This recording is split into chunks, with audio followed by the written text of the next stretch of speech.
Ocurrencias en gotas.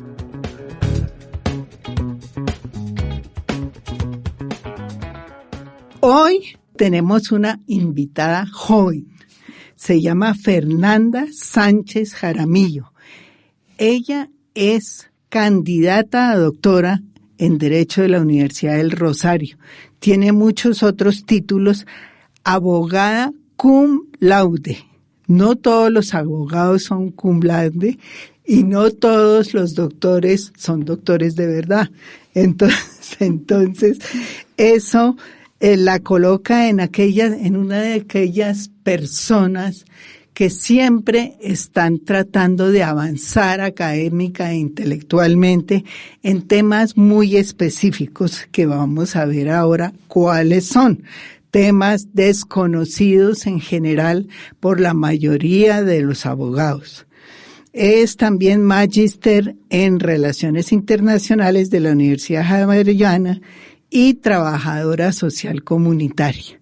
Es muy sencilla y por eso, entre otras, la he invitado hoy, porque no me gusta mucho invitar pedantes y en realidad todos los que han venido a este programa son personas que unen la sabiduría con la sencillez.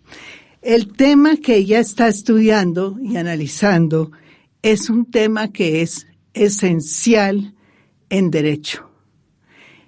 Cuando digo derecho, espero que no se aburran porque no es tema de aburrirse. Por el contrario, es un tema que hacia el futuro presenta muchas aristas, muchas preguntas. Es la tensión entre los derechos. Nosotros, por ejemplo, yo que también soy abogada, yo he conocido las tensiones que hay, por ejemplo, entre el derecho a la información y el derecho a la intimidad, que es un tema muy corriente en el caso del ejercicio del periodismo. ¿Cuál preferir? ¿Cuál privilegiar? ¿En qué momento y en qué caso? Pero lo que ella está trabajando es otro tipo de tensión que hoy en día se ha vuelto fundamental, no solo para el país, sino para la supervivencia de la especie, y allí vamos a llegar al final a ese tema. Entonces, es la tensión entre dos derechos específicos, al desarrollo, por una parte, y por el otro, a la protección del ambiente sano. Entonces, desarrollo y ambiente. Y vamos a empezar por ahí, Fernanda, bienvenida a este programa. ¿Y por qué están en tensión esos derechos? Bueno, primero que todo, muchísimas gracias, María Teresa, por la invitación y por esa bonita introducción. Yo creo que yo quiero contar un poquito brevemente por qué este tema. Yo también soy periodista y cubriendo estos temas para un medio internacional, empecé a ver la dinámica de los conflictos socioambientales en Colombia. De hecho, yo estuve reporteando en la última consulta popular que tuvimos, que fue la de Cajamarca en 2017, y ahí veía uno claramente de qué era lo que estaba pasando. Por un lado, una dinámica estatal que nos dice vamos a proteger el ambiente sano, pero por otro, la misma dinámica estatal que dice, pero tenemos que promover el desarrollo. Uh-huh. Y el desarrollo a base de minería. Exacto, a base de extractivismo. Exacto. Entonces, ahí empecé yo a darme cuenta de esa tensión tan importante y quise, pues, hacerlo parte de mi trabajo de grado de Derecho, que es el que está publicado por la editorial Ibáñez. Y veo por qué es la tensión, porque ahí que se enfrentan. En el escenario, digamos, social y político, se enfrentan dos sujetos políticos. Por un lado, el sujeto político, que son los colectivos, ¿sí? Uh-huh. Campesinos, comunidades, y por otro lado, el sujeto político, que para mí los empresarios y el empresariado son un sujeto político, que entran en choque ¿con qué? Con visiones de la naturaleza distintas, y ahí vamos a empezar a meternos. A meternos en el ambiente. En el ambiente, porque hay concepciones diversas sobre la naturaleza. Entonces, desde Eso es lo que me pareció interesante de su libro, sí, porque no es la naturaleza de las florecitas, sino que somos el país con más naturaleza, la naturaleza teórica, sino la naturaleza práctica y ya enfrentada al desarrollismo. Exactamente. No sé si... Claro, porque ahí sí, estoy de acuerdo con esa postura. ¿Qué pasa? Que en este libro y en esa tensión se confrontan esas nociones de naturaleza, de cómo las conciben las comunidades. Esto no lo vemos solo en el caso de Cajamarca, todo lo que está pasando ahorita, el sureste antioqueño, claro, está en resistencia, Jericó y todos estos pueblos, sí, en contra de los títulos mineros otorgados. Exacto. Entonces, frente a una visión de comunidad que dice, sí, la naturaleza está ahí como una compañera para algunos, como una compañera, como una parte de nuestra vida, y otra cosa. Buen vivir. Del buen vivir, si vamos más allá hasta Ecuador y Bolivia, y desde la perspectiva más occidental, aunque ellos también son occidentales, pero occidental capitalista, tenemos la perspectiva de que la naturaleza es un recurso explotable. Exacto. Y esta idea fue vendida desde hace muchísimos años. En el año 1987, el informe Brundtland introdujo la idea de desarrollo sostenible. Prácticamente te interrumpo desde el descubrimiento de América. Exacto. Porque lo que querían era oro. Claro. Entonces era empezando por ahí. Pero ese informe Brundtland, ¿qué es? Cuéntanos. Bueno, es muy importante y quiero comentar sobre lo que dijiste porque es verdad lo de la conquista. La explotación empezó desde la conquista, dice Gudinás, que es un experto uruguayo ecologista, que al principio esa naturaleza era vista por ellos como amenazante, como salvaje, sí, temerosa, y la dejamos quieta, y una enemiga, y después dijeron, oh no, podemos ir tras ella como perseguimos a los miembros de los pueblos originarios, y empezó la explotación. En 1987 el informe Brundtland planteó la idea de que... ¿Quién era Brundtland o por qué se llama era un representante, un investigador, y él planteó, a él se debe su nombre, en este momento se me escapa el nombre, pero ese era el apellido del investigador, y él planteó la idea de las generaciones de derechos y todo esto, o sea, habló alrededor del derecho al medio ambiente como derecho de tercera generación. Exacto. Y del desarrollo sostenible. Ahí introdujo un concepto muy importante, pero desde mi mirada muy polémico, que es el desarrollo sostenible. Entonces empieza esa promoción de la idea de que el desarrollo se debe hacer con base en la explotación de la naturaleza, que es considerada recursos naturales y que es llamada medio ambiente. Un autor muy interesante chileno, que ya murió, Godofredo Stutzin, decía que la naturaleza debía despojarse de ese disfraz que es el ambiente sano, porque ella no es eso, es un sujeto vivo, que es algo que me parece eso es interesantísimo. Muy interesante. Primera distinción, no necesariamente la naturaleza es bella, es amable, es para el hombre.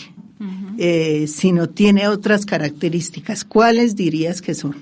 Para mí, bueno, primero depende desde donde la miremos. Por ejemplo, si uno la ve desde la teoría Gaia, se piensa que es un superorganismo. Es la de Martin von Hildebrand. Se supone que es un superorganismo. Yo la concibo, yo estoy más cerca a las concepciones de los pueblos originarios. Debo decir que simpatizo con la idea de... Bueno, él también aquí lo tuvimos en el programa y en realidad sí mostró que una gran simpatía e integración. Vivió como 8 años en la selva. Pero ¿por qué te parece que son distintos enfoques? Porque no es lo mismo, bueno, concebirla como un microorganismo desde el punto de vista estrictamente biológico. Cuando tú hablas de ella como una madre o como un sujeto, que es la concepción que tienen más los pueblos originarios, le estás dando un lugar diferente y en la forma como ellas se relacionan. Por ejemplo, estábamos hablando antes de empezar con esta charla del pueblo Aguá. Yo estoy haciendo mi trabajo de grado. Para ellos, la naturaleza es Katsasu, la casa grande, el lugar donde viven, y para ellos todo lo que vive es gente. Entonces no es lo mismo que yo me relacione con la naturaleza. Uno, como recurso explotable, claro, como canasta de bienes. Dos, como un microorganismo, porque es como una clasificación un poco más biologicista, si se quiere. Y otra, como un sujeto con el que yo entablo una relación de afecto y de cuidado y de sujeto, reciprocidad, exacto, como sujeto. Entonces ahí entramos a unas palabras miedosísimas que tú nos vas a definir, porque se van a escuchar mucho en el futuro. Es el antropocentrismo, el biocentrismo y el ecocentrismo. ¿Qué es? ¿Qué son? ¿Cuál es la diferencia de enfoque que hay? Muy importante, y precisamente lo que estábamos hablando tiene que ver con esos paradigmas. Uh-huh. ¿En qué paradigma se ubica uno cuando habla de la naturaleza? Desde el antropocentrismo, sí, el medio ambiente de la naturaleza es considerada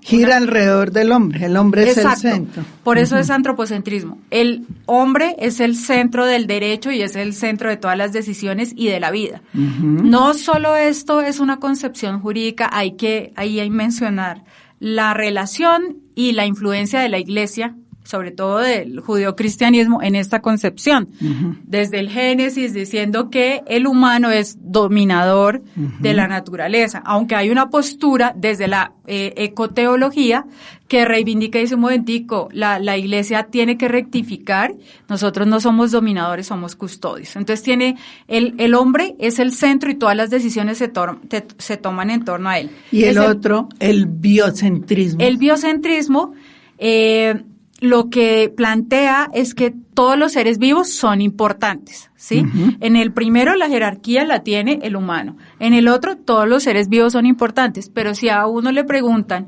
cuál es la diferencia entre biocentrismo y el ecocentrismo, es que incluye también los seres no vivos. O sea, también lo que no se considera vivo. El aire, como el aire, por el ejemplo. Agua. Entonces, todo esto, esas son las diferencias. Las montañas. Exacto. Y en ese orden de ideas, pues para los dos últimos, que son en los que se inscriben, digamos, los intentos de cambio que yo menciono ahí. La modernidad más. Se incorporan ya o se plantea una relación más igualitaria frente a los demás seres. Entonces, entre el antropocentrismo, el biocentrismo y el ecocentrismo, este último, ¿en qué se diferencia? El ecocentrismo fue el que te acabo de decir. Sí. Pero es ecológico, los otros son un poco ecológicos también. Sí, todos tienen, sí, exacto, ahí estás, lo tienes muy claro, todos tienen un tinte de ecología, cada uno, el antropocentrismo y el biocentrismo un poco más desde la idea del desarrollo sostenible, mientras que el ecocentrismo defiende una justicia ecológica que es diferente a la justicia ambiental. ¿Y por qué es diferente? Porque la justicia ambiental que se defiende en estos dos primeros paradigmas apunta que el ambiente sano es un derecho humano, o sea, ¿ves? Sigue solamente humano, el centro es el ser humano. Exacto, entonces sigue siendo el más importante. Cuando ves las sentencias de las cortes, quieren satisfacer el derecho del humano al ambiente. Exacto, no están excluyen a los otros. Mientras que la justicia ecológica lo que busca es justicia para la naturaleza en sí misma, porque tiene su propio valor. Y a diferencia de la otra justicia, que está en los otros dos paradigmas, busca que si hay un daño, se repare el daño que se le hace a ella misma, independientemente de que no haya un humano afectado. Y volviendo a tu libro, la tensión que surge entre la protección al ambiente sano y el derecho al desarrollo, me interesó mucho lo que pusiste debajo. Una mirada desde los jueces. Eso quiere decir que tú te metiste a estudiar las sentencias, no solo en el exterior, sino en Colombia. ¿Cómo estamos en Colombia en esas tensiones analizadas desde el punto de vista de los jueces? ¿Por qué han llegado a los jueces? Claro, a mí me parecía muy importante desentrañar con base en la jurisprudencia cuál es la postura que tienen nuestros jueces, porque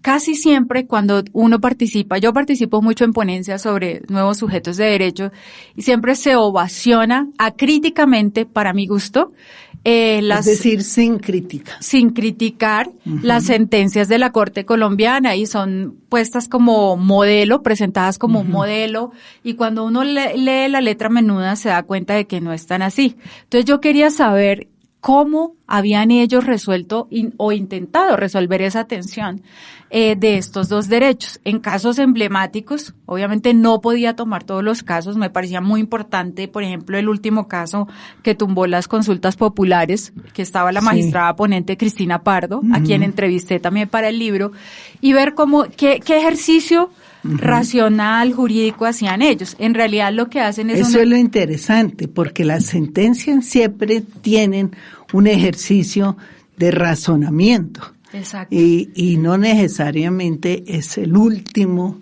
momento de la moda o de lo que se está hablando en el resto del mundo.